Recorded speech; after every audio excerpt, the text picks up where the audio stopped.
Hi, I'm Brent Feldman, and I'm your host of Mix and Matchbox. Today, we are back with another episode, and I am joined by Charlie Howe, Vice President of Client Development for True Media. Charlie, thank you so much for being on the podcast. How's it going? My pleasure, Brent. Good to see you again. Yeah, definitely. Good to see you too.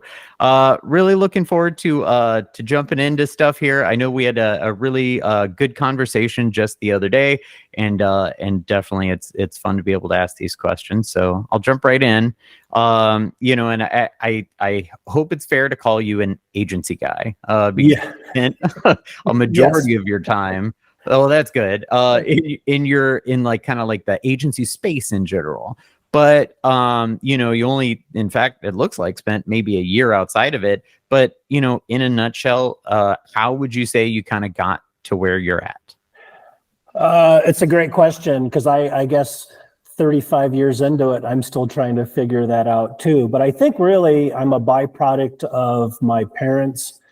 My father was a banker and my mother was an artist. And when I went to college, I ended up getting a major in economics and business, but then a minor in art. And so marketing is what was calling me, where I could satisfy both sides of my brain. And so that's what attracted me to the agency lifestyle. And it's a fulfilling one, to be sure, as you know. But there was a point where I thought, well, maybe life would be better on the other side of the desk. So you're right. There was a year where I went and became a VP of marketing for a corporation. And it was then I realized why I wasn't geared for that type of job, because it was pretty much full, where your brain was focused doing kind of the same things every day, same topics, the product or the service, what have you.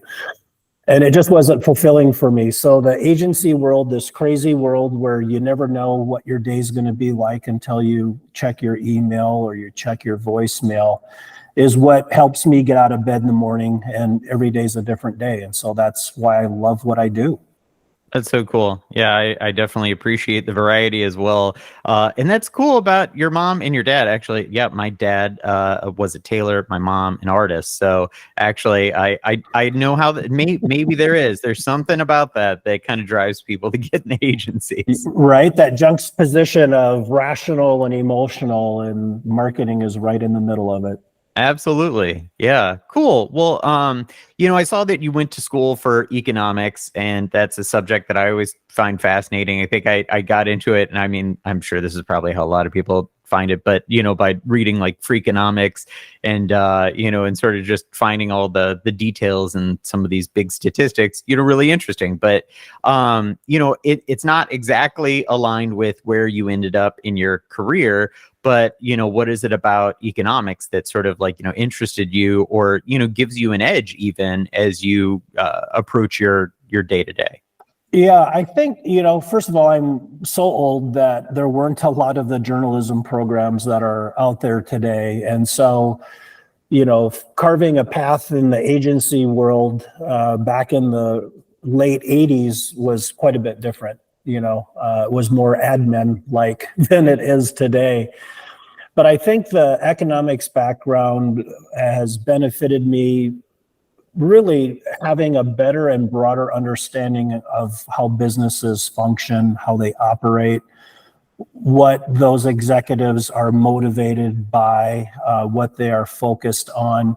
And it was a perspective that I think a lot of agency people didn't have. And I know it was true then, and it's still a little true today, I think, when I look at a lot of the young, smart minds that join our company or those that I engage with, that the understanding of business is really paramount. Marketing, sure, is important. That's our craft. But how marketing can fuel and drive business growth, and to be able to have those kinds of conversations with senior executives, I think is where the economics degree has probably helped me the most. And, being able to read financial, income statements, balance statements, and things like that. Yeah, definitely. No, that's cool, and it makes a lot of sense. And I think you're totally right. You could make a really cool, amazing, sexy campaign, but if you don't know what sort of like goals it's driving, why it's working, or what you're working for, I feel like it can fall flat. So I totally agree with that sentiment. Yeah, and I think, back in the day, a client would come to an agency because of its creative product. They had a hotshot creative team that was doing, national award winning work, and it would be that output, those TV spots that they would produce would be the reason why someone would knock on your door. And then 10 years ago, it became largely because of the new technologies that were shaping marketing. It became more about the connection strategy, my world today, which is media. And that became the reason why people were knocking on the door. But we're kind of back to where it's in balance, because the honest truth is great creative needs a great connection strategy and plan. And with what we can measure today, and the reporting capabilities that we have of performance, how that can go back and inform creative for the next round of messaging or asset development is really what is propelling the results that we see today. And I think it's a much better balance of those two things working in concert with one another versus leading with creative and then here's the media plan, in the last 15 minutes of a pitch.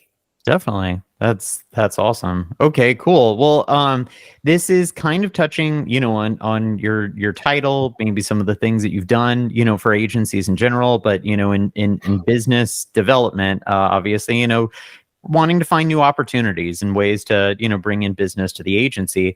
But I'm kind of wondering, because this always seems to be the case, but why is sales a dirty word? I wish I knew. It's funny because even my title, it's client development, which is purely sales. And you'll see other titles at agencies, business development more so than sales. But at the end of the day, it is sales. And it's not a dirty word. I think if the salesperson is truly being consultative with their solutions, there's a lot of businesses that demand transactional sales. It's all about, the quick hit, if you will. Got to sell this product, got to sell this service. But in professional services, you really need to be a consultant more than you are a salesperson. So, even though sales has that dirty connotation, the truth of it is it's what keeps agencies afloat. New business brings in new income. It allows you to hire new talent. It allows you to promote talent within the organization. And it fuels bonuses. And so I like to say that new business is everybody's business because it's a relationship business. And I'll go to my deathbed believing in that it is a relationship business. And it's easy to get caught up in the money and the margin and all of that. But I had an old boss tell me that if we took care of our people and they in turn took care of the clients, that the money would be there. And I know, we, as executives of our different respective companies, we need to be fiscally minded and bottom line minded. And the money is important, but I think the relationship is the most important, and it's what drives our ability to grow responsibly so that you can be a bit more selective with who you are going after and why. But sales it can be a dirty word, but my job, I believe, is to make salespeople out of all of our people, so that when they're attending a conference or they're on a client call and something is said that maybe perhaps could open the door to a different department or division for the agency to do work in, you have to have someone who has the ability to have that conversation and to kick open that door and go see if you can grow your business. Yeah, definitely. It's super helpful to understand in the context in which I guess sales gets done, in order to like kind of not necessarily put a label to it, but really not be able to classify it as something where, oh, somebody's just trying to, close a deal or like, make it happen. But I really do appreciate the relationship aspect of like, as long as you're providing good information and like, being, as you mentioned, consultative and honestly, you're providing a service even at that point, even before you've, made money off of it. You're trying to guide a potential client in the right direction and help. And and I feel like sometimes it's like, the person that's haranguing you at Target to change your cable TV service provider or something, but at the end of the day, I definitely feel like that it's it should be more about the relationship. So that's it has to be. And I think that the truth at the end of the day is people do business with people they like. And so, it's really important that it gets beyond, just the scope of services, and that, all of our clients are real people too, and they're going through their own struggles, and to have some empathy and to have an open ear and to walk with them as they go through their daily life is something that there are people who are just naturally good at it, and there are people who kind of struggle. But I think those that are good at building relationships, particularly in the marketing business, they have very fruitful careers. Definitely. Absolutely. Cool. Well, for, some companies, I guess I've certainly witnessed, toxic relationships that, business development can have with the rest of the organization, and, and vice versa. And this can come from like, either maybe on one side, business development pitching crazy timelines, doing things that obviously is maybe sabotaging the staff or overburdening workers, but also on the other side where, maybe the team looks at business development in a certain way, a negative light. And I know that those, contentious relationships can be harmful for overall progress. So, at the end of the day, you want everybody playing together. And I feel like you just said something, really good as a response in the last question about, everybody can technically be sales. You don't, they don't have to have the sales mindset. But, obviously creating good relationships, talking to people, being excited about what they do. But, what are ways that you would recommend that foments a better relationship between business development and the rest of the organization? It's a trick, and it's an ongoing balancing act that, frankly, I struggle with weekly, because you're right that, the pandemic made it difficult for agencies where our people were being poached by either coast. A lot of our people are in the central US, and typically we're, not part of, what crazy salaries and financial commitments were being made in the East Coast or the West Coast. And so, all agencies today, for the most part, are running a little leaner, that, we've lost some good people to fantastic opportunities. And hiring good talent is probably our biggest issue today. So with that said, when you're asking people to find another 10 hours in their week to support a new business effort, the response you get to that request isn't always positive. And you have to really respect the professionals that you work with and the team that you pitch with or bring in to support a new business opportunity. And so sometimes that means saying no to great chances or great opportunities, just because we believe if you can't give it 100% effort, you shouldn't do it. Everything that we do is competitive. And there's always a firm who's willing to do a bit more. And it shows, I think, in the end product. So if you can't be 100% all in, you probably shouldn't be putting your hat or your name in the hat and just pull out. So we tend to do that more than we used to. We're a bit more choiceful with those that we do decide to allocate resources in terms of the kind of company they are, the team, and the dynamic of the team. And just, I think, thinking more about the chemistry and would it be a good fit, and putting more value on that than the size of the budget. So being just a bit more purposeful. And I think after demonstrating that, and that we actually mean that, has helped with what can be some of those barriers that can come up internally when, again, you're asking someone to carve out an additional 10 hours in their week just for you. Because sometimes they really don't have that time. But if the team is committed and it's an exciting brand, or the team that we would be working with is a team that would gel with our team, that it would be a positive chemistry and experience, then it's amazing how people can find those 10 hours when it makes sense. Yeah, definitely. That's really cool. Just being, compassionate, because you're right. You get confronted with a lot of opportunities and not every single one of them is going to make sense. And if you try chasing every single one of those, it's going to be not only a large, sort of expenditure of your own time, but also your team's time, and being cognizant of that. But also where you find something that seems really deeply meaningful or exciting, or, something you feel like would be a great benefit to not only, the agency, but, the team that's working on it.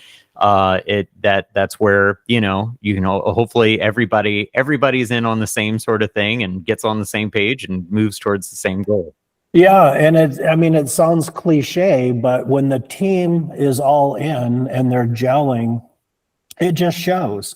And it shows with every touch point that you have with that particular prospect. And in fact, we just went through a large pitch for a national CPG brand. I can't divulge who, but they had reached out initially to 12 media agencies, and they were being really fair in that they came out and said, we're going to interview you, and we're only going to RFP 3 firms. And so we want to have confidence that the 3 that we move forward with, at least through the RFP process, were vetted, and that it's a good fit for both teams. And we were fortunate to survive just through a couple interviews, frankly, receiving the RFP. And then, as you know, Brent, that's a huge investment of time to respond to those things.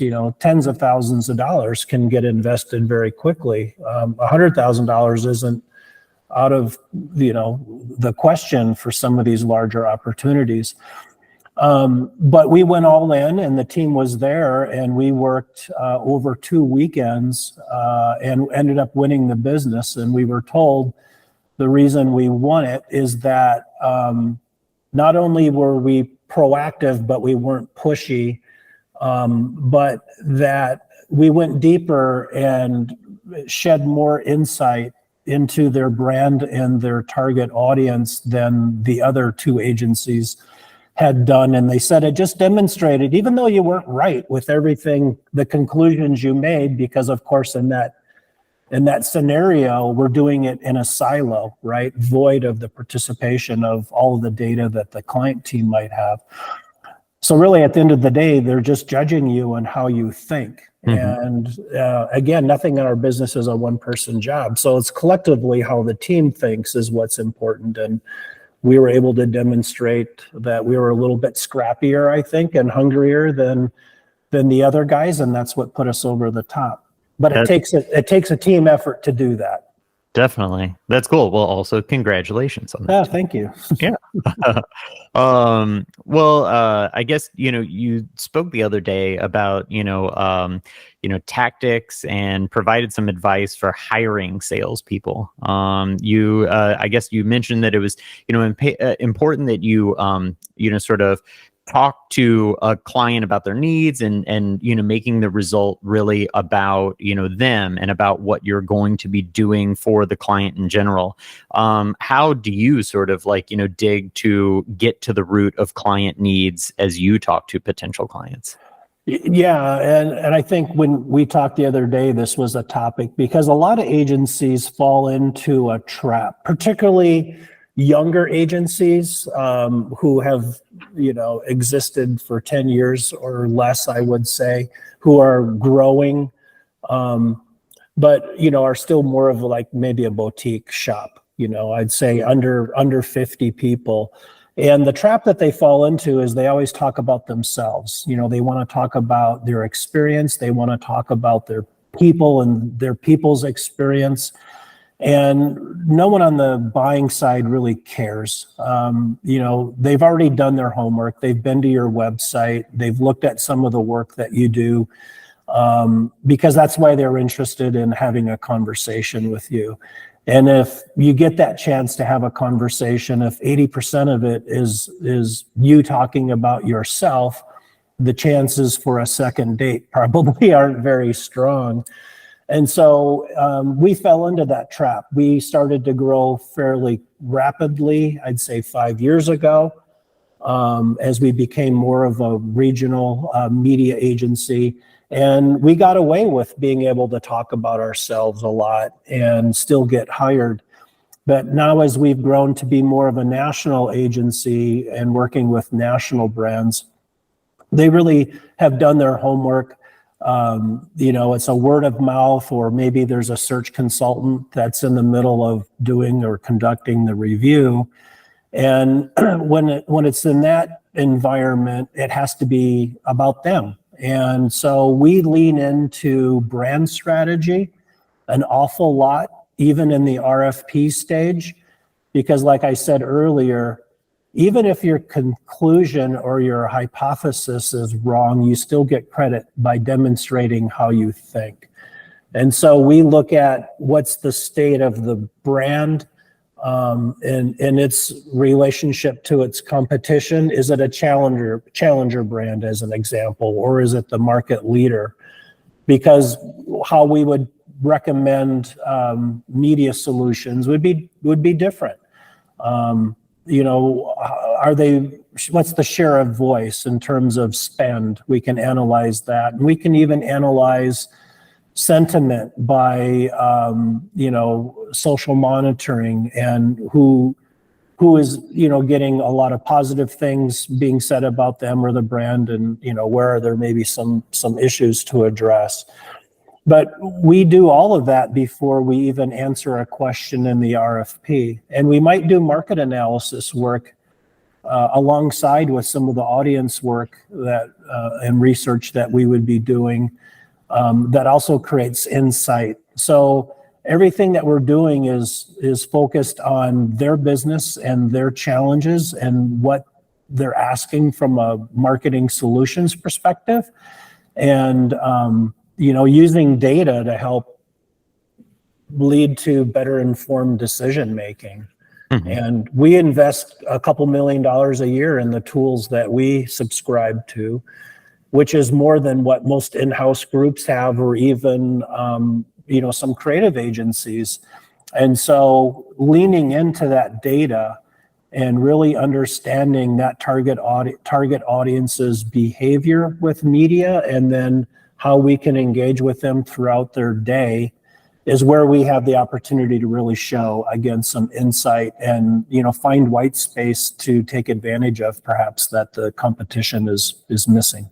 Yeah, definitely. I'm detecting a thread of things that you've mentioned, which is, I feel like, super important. But as you make this investment of time into really caring about the clients that you're moving towards, or wanting to go after, it shows, whether it, leaning into the data, making assumptions about what they could do, engaging your team so that, you feel like there's a good fit and a partnership. All of these things are kind of stringing together of, the more that you can show that care and attention to, that potential client, the more that it generally can pay off. Yeah, I think you're right. And at the end of the day, it's really expressing a specific point of view. And again, I think agencies are quick to say their own personal point of view of their approach to marketing or processes that they've developed or have, packaged up to be something proprietary. But what's more important is a point of view on the brand and the category or the industry that the brand is in, and how your solutions are going to be unique to their need. And so it's just flipping the coin, and it sounds easy, but it's not. Mm-hmm. Because you have professionals who don't want to be wrong. And again, in the environment that I'm in, always in new business, you have to build up the confidence where, again, even if your point of view is off or it's wrong, you still get credit by demonstrating then how you work and how you take that point of view and you're applying it throughout all of your strategy work and then ultimately your tactical work as well. For sure. Cool. Well, that's awesome. What is your favorite part of sort of making a new relationship?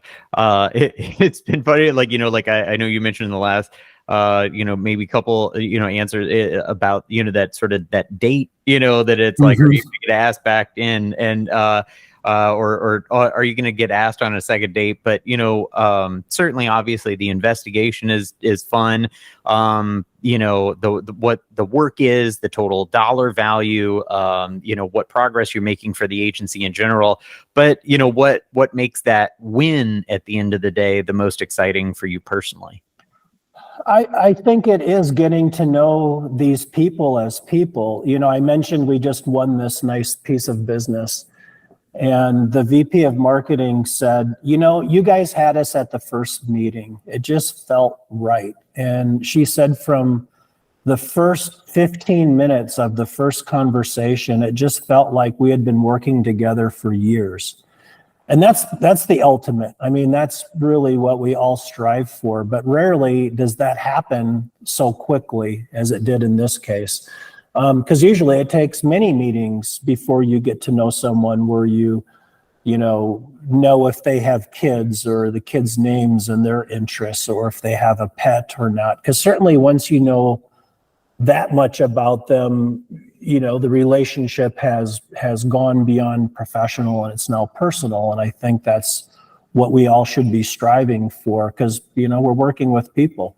And like I said before, they have their own issues that are going on. But when you can make that connection, when you have that chemistry, you have that energy, you can't fake it. It's either there or it's not. And it really is like the real dating world, as odd as that might seem, because all matches aren't meant to be forever. I mean, it's a tough world out there. As I don't know, I lost count how many marketing agencies exist in the US alone, but it's like 40,000 or something. It's crazy. There's a lot of competition. And when you have that true emotional connection with a client and you are more friends than professional associates, you just have that much more of a chance to hang on to that relationship for a lot longer. Or if that person leaves, typically you're the first call when they land at their new job. And frankly, I think that's, been one of the things that as I'm in my, autumn stages of my career, it's the gift that keeps giving. When I've got a client that I have worked with now, she's been CMO 4 times at 4 different companies. And each time she moves, she brings us along with her. And that's what I'm talking about when you've done it right. Yeah, that's awesome. Yeah, we've definitely had those clients that'll, change positions, and everybody's, career kind of changes, and especially in, corporate. But wow, to have that kind of lasting relationship and you to be excited for their progress, but them, to be excited to be like, these are the first people I'm calling, and Yeah. it's like, it's flattering and it's exciting. It's, it's really cool. And there's value. I think the last Harvard Business Review study I saw in the average tenure of a CMO of a large national brand is a year and a half. And, that's not even enough time for them to implement their own strategies. They're still, executing their predecessors' strategies. So it's just a crazy dynamic that is out there today in the, in marketing departments for many organizations. And so the ability to build a relationship and for that to be genuine, again, is, I think, really, really important, because it's hard to do when you have people coming and going so quickly. For sure. Absolutely. Cool. Well, I know that, in general, agency work can kind of ebb and flow. Sometimes are big, heavy times. You just mentioned just a second ago that, 5 years ago, you guys were, growing like crazy, and sometimes there's rough spots too, and you lose a client or a relationship. How would you, say that you manage the tougher times? And, is there anything that you've kind of figured out along the way in order to manage those swings, or to make them more gentle as opposed to so drastic? Yeah, a couple of things, because you're right.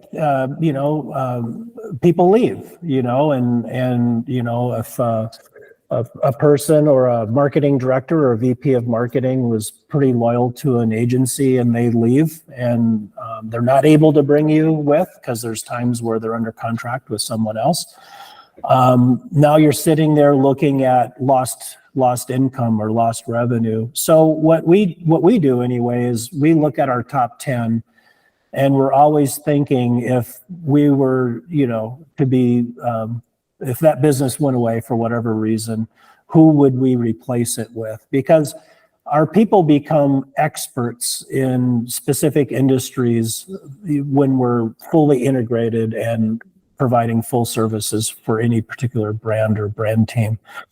And there's a skill set that gets built up that is of value. And so let's say it's dog food, and we're working with Purina, but Purina consolidates, and now it's with a great big holding company network.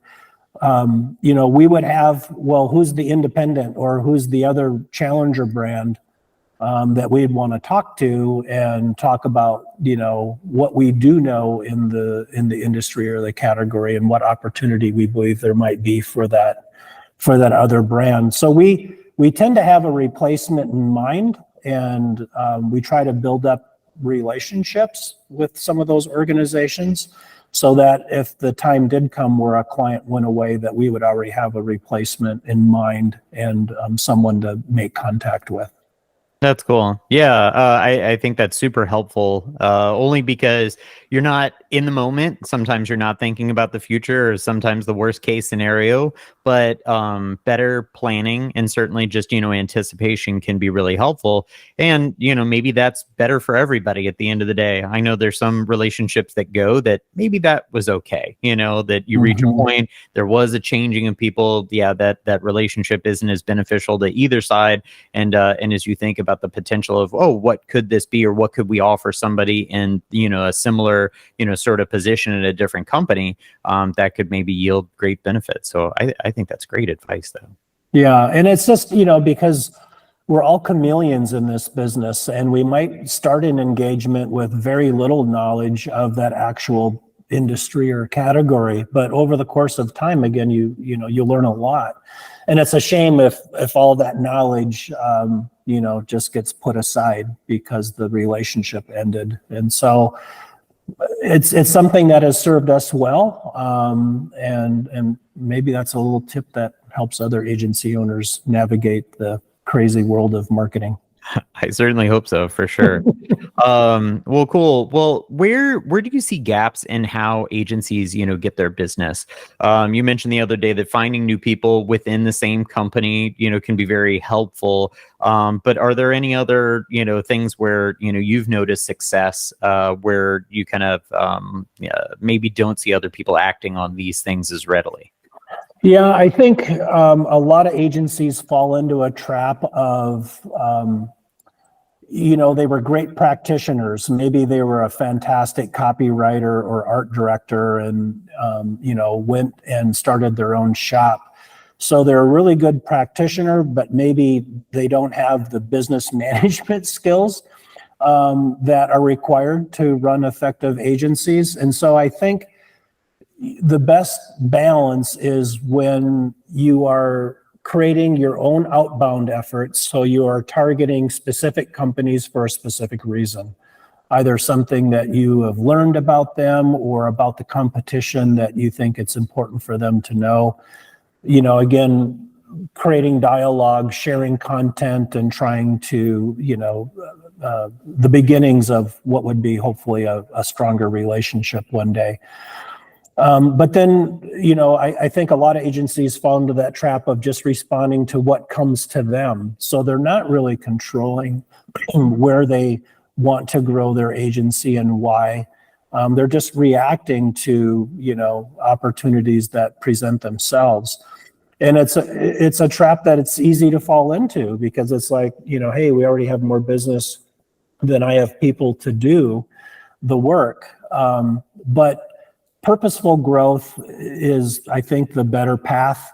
And so that does require not only, winning those opportunities that are coming to you inbound, that makes sense to invest all the resources that we've talked about, but to have that same effort in the outbound. And so what we do is we talk to our people once a year where we talk about what they're passionate about, what brands that they would like to spend time working on.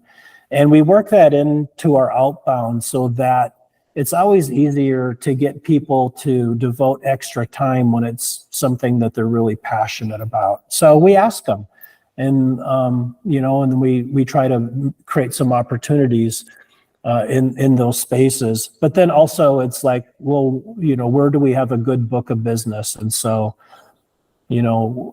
for us, it's financial services, it's healthcare, it's travel and tourism, and we have clients across a pretty diversified portfolio. So there is industry-specific targeting that we do as well. Yeah, I feel like that's all really good advice, and it definitely sounds like maybe a core tenet of that is just not being too complacent. Definitely, finding opportunities that people want to work on. Keeping the relationships open, but also just not necessarily as you mentioned, kind of being like, well, I have more work than I can handle, so I think we're in good shape, because I guess maybe that can lead to a trap as well. Yeah, it can. Or, if because you need the income, you take on a piece of business and, maybe there are red flags as, we had conversations with that team and what it might be like to work with that team. But, we need the revenue, so let's do it. And then if it's a challenging client that no one wants to work on, you're really, creating a cultural issue that's hard to overcome.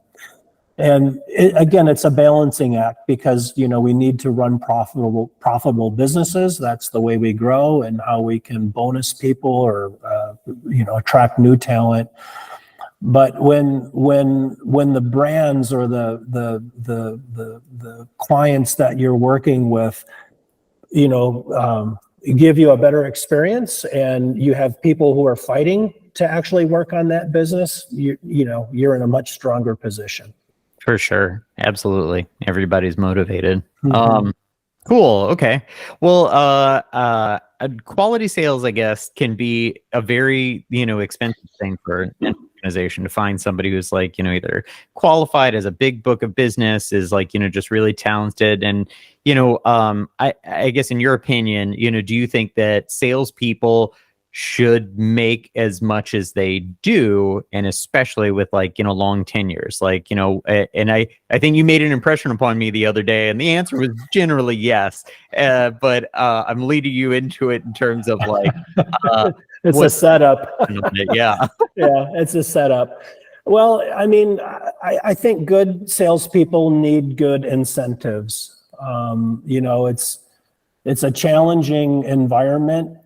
You need someone who has confidence and you're going to get 100 no's before you get the one yes. And so you need to be a little thick-skinned, and you need to be hungry. And so I think the best ones have strong incentive, so they know what's at stake, so that they are 100% in, that they have the trust and respect of their teammates, who also then are going to agree to be 110% all in. Because again, it takes a team, and at the end of the day, it's the team that is selected, not any particular individual. But a good salesperson can make that process much more efficient and I think valued internally than someone who's just trying to get project work, at least in my experience. So I think good ones are going to cost money, but if they're making money, that means everyone else is making money. The owner is making money, and there's bonus pools being put together and things like that. But it's always, I'm sure, scrutinized on an agency by agency basis. For sure, but it is so necessary and vital. That is for sure. Yeah, it keeps everything going. Like I said, if the only path to growth is new relationships, new income streams, and opportunities. Yeah, absolutely. If you can't throw a coal on the fire, what are you fueling it with? Right. Yeah. All right. So, last question is really that, AI is driving a lot of new innovation in tech all the time. And obviously people are talking about it ad nauseum at like this kind of high level. But the one thing that I've heard of, innovation within sales, but maybe not like as deeply. Some are like, automated sales scripts, or like, here's things that can be helpful, like, during that process.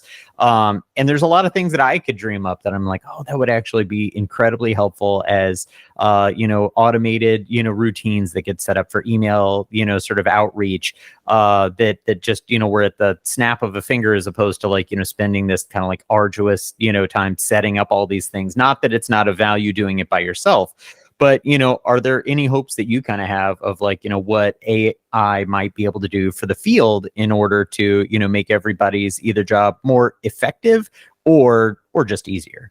Yeah, we're always experimenting with new tools. I mean, I said earlier, we invest in about $2 million a year in our data and licensed tools. And we subscribe to some just for our own outbound efforts as well. And we're always experimenting with, not only where we're getting data, LinkedIn is great, but there's, tools like Winmo and others where hopefully it's accessing a database that gives you a real person and their real contact information for a real job at a company that you're interested in having a conversation with. So we're always experimenting, but as you think about some of the AI technology and how it's impacting what we do as a media agency, just before this call, I was on a call with a prospective client, and we were looking at AI technology and YouTube that will look at the viewing history of a user, and it will correlate a match to our brand or the brand that we're looking to advertise. And it's engaging with a user and the content that they prefer, but because of what they're viewing, you can bring relevance to the brand that you're promoting. And I was looking at this and said, that's exactly what we need to be doing in our new business is, utilizing technology that can monitor the search activity of someone who's looking for a new agency. And I would like to get that heads up, one day earlier than someone else. And it's there. And so, let's chat again in a quarter, because I'm going to see if we can leverage the YouTube tactic or tool just for our own outbound efforts. Well, there you go. All right. Well, definitely. I would love to see you make that happen. I feel like there's so much room for, things to be, either more efficient or more targeted and receiving information, not just, maybe consumer-based tools that kind of seem, interesting or fun or a novelty, but stuff that could literally, just put the right people in front of, at the right place at the right time. Sure. And, and as simple as like Chat GPT, we use just like, is there a different way of saying this, or how we answer a particular question in an RFP that might be more interesting to read? And so, I mean, we're seeing AI disrupt a lot of things that we do in the media space, whether again, it's in the connections plan. We do a lot with dynamic creative with a lot of our agency partners where, let's say you've got 20 different versions of a headline, 20 different image, assets, and then 20 different versions of body copy. And that gives you like 200,000 different unique produced ads that we then are measuring the engagement that we're getting as we optimize and look to find more efficiency with the response that we're getting from our target audience. And so I'm just, as an older guy, it's the kind of stuff that keeps me excited because our business is always changing, and AI is just another change that is going to be challenging one, yes, but also is going to create a lot of opportunity, just like social media did for a lot of agencies. Totally. Yeah, the programmatic stuff is fascinating. And like, if you could only imagine if back in the day, it wasn't just, A/B testing a couple messages. It's like there's not enough letters in the alphabet for how many combinations you can get out of stuff now. It's just and then to get that data and that real-time feedback and all of the kind of stuff that's at our disposal now is just it's fascinating. It is. And it's, and it's those little steps that can be a big game changer for many different companies or brands. It's almost like you're reaching the masses, but the way we reach them today, it feels personalized, and which then ultimately makes that message more relevant to that individual. So even though it's not one-to-one, we're getting close to where even mass advertising is starting to feel more one-to-one. And we think then it's more relevant as a result. Totally. I wonder if eventually it'll start to tease out some of the actual psychological things that those, larger results are yielding of why this certain set of headline and creative worked, why that was the thing. Because it's great to be able to see, an A/B test, and get the results of it and say, okay, this piece of creative is performing, pattern it after that and do more. But what's the reason? What's that underlying reason? And I don't know, maybe that's more of what we just need behavioral science help with. Maybe that's, what drives that.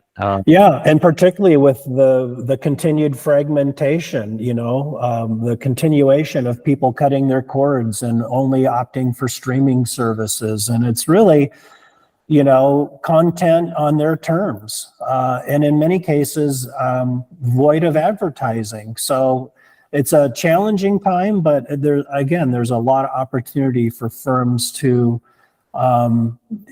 change the way they do business and, explore some of these technologies that are really disrupting things, because we still need to effectively target those people. They're just making it harder to reach them.